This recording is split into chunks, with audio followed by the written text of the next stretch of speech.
આજે વિધાનસભાના સન્માન્ય ગૃહમાં તારાંકિત પ્રશ્નો દરમિયાન અમારા જે પ્રશ્નો હતા 18મા ક્રમાંક પર મારો પ્રશ્ન હતો કે જે અંબાજી નજીક પાડલિયા ગામમાં વન વિભાગ દ્વારા વનીકરણ કરવા માટે કેટલા પોલીસ બંદોબસ્ત અને કેટલા વાહનો ફાળવવામાં આવ્યા હતા અને એમણે કેટલી માંગણી કરી હતી।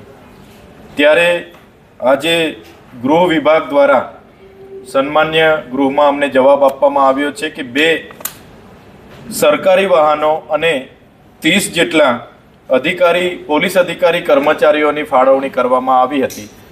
અને બીજું અમે એમાં સવાલ પૂછ્યો કે એમાં કેટલા ટીયર ગેસના સેલ છોડવામાં આવ્યા, કેટલા રાઉન્ડ ફાયરિંગ કરવામાં આવ્યું હતું।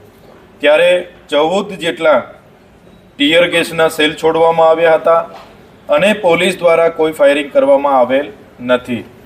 ત્રીજો અમારો પ્રશ્ન હતો કે એમાં કેટલા પોલીસ કર્મીઓ ઈજા પામેલ હતા, તો એમાં 17 જેટલા પોલીસ કર્મીઓ ઈજા પામેલ હતા એવી માહિતી આજે સન્માન્ય ગૃહમાં અમને મળેલી છે।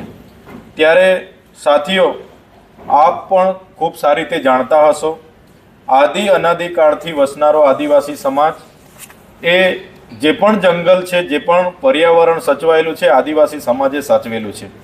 પાડલિયા ગામની જ્યારે આ બનાવ બની ઘટના બહાર આવી ત્યારે સમાચારોની માધ્યમથી અમને જાણવા મળ્યું કે તીરકામઠા ચાલ્યા છે, ભાલા પાલ્યા ચાલ્યા છે અને ત્યાંના કોઈ સંગઠને એકદમ હુમલો કરી દીધો છે અને 47 જેટલા કર્મચારીઓ ઈજા પામેલા છે। 2 થી 3 ગાડીઓને આગચંપી કરી છે, પથ્થરમારો થયેલો છે, એવું સળંગ 2 થી 3 દિવસ સમાચારોના માધ્યમથી ચાલ્યું હતું। અમે પણ ત્યાં મુલાકાત લેવા ગયા, ત્યાંના લોકોને મળ્યા। ત્યાંના ગામના લોકોએ કીધું કે અમે વર્ષોથી અહીંયા રહીએ છીએ, અમારી 3 પેઢીથી પણ વધારે પેઢી અહીંયા રહીએ છીએ અને વન વિભાગ દ્વારા અચાનક જ વનીકરણના નામે જે એમના પર હુમલો કરે, એમના કૂવા પૂરી દેવામાં આવ્યા, ઘર તોડવામાં આવ્યા, એ ખૂબ જ નિંદનીય ઘટના હતી।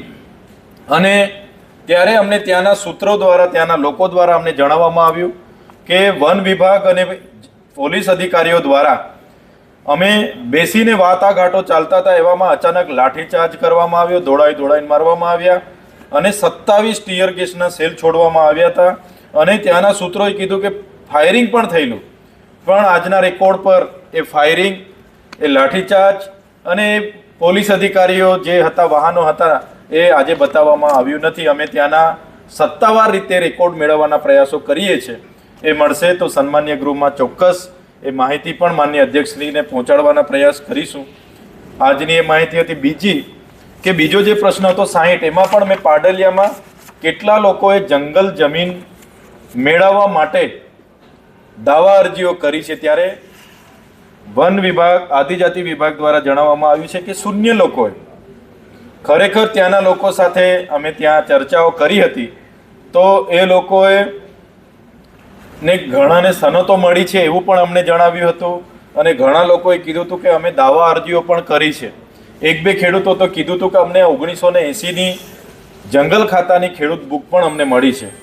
ત્યારે સાથીઓ, સવાલ એ ઊભો થાય છે કે આ વર્ષના નાણાકીય બજેટમાં એ અંબાજી અને આજુબાજુના ગામડાઓમાં કોપરની ખાણ માટે, નીચે કોપર છે અને એની ખાણો ત્યાં બનાવવા માટે 613 કરોડની પણ જોગવાઈ કરવામાં આવી છે।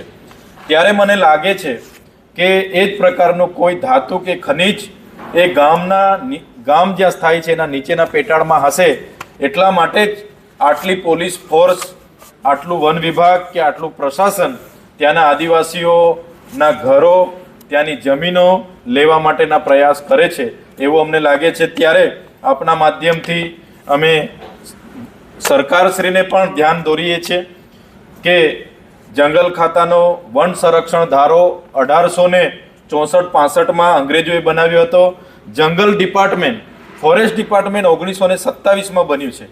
આદિવાસી હજારો સાલથી અનાદિકાળથી ત્યાં વસે છે, એટલે પહેલો અધિકાર પેસા એક્ટ 1996 મુજબ એ ત્યાંના આદિવાસીનો છે। એટલા માટે આ પ્રકારના જે પણ ઘટનાઓ ઘટે છે એ આદિવાસી સમાજ ખૂબ ધ્યાનથી જોઈ રહ્યો છે। ફરી આવી કોઈ ઘટના આદિવાસી સમાજ સાથે ન થાય એ આપના માધ્યમથી સરકારને અમે રજૂઆત પણ કરીએ છીએ.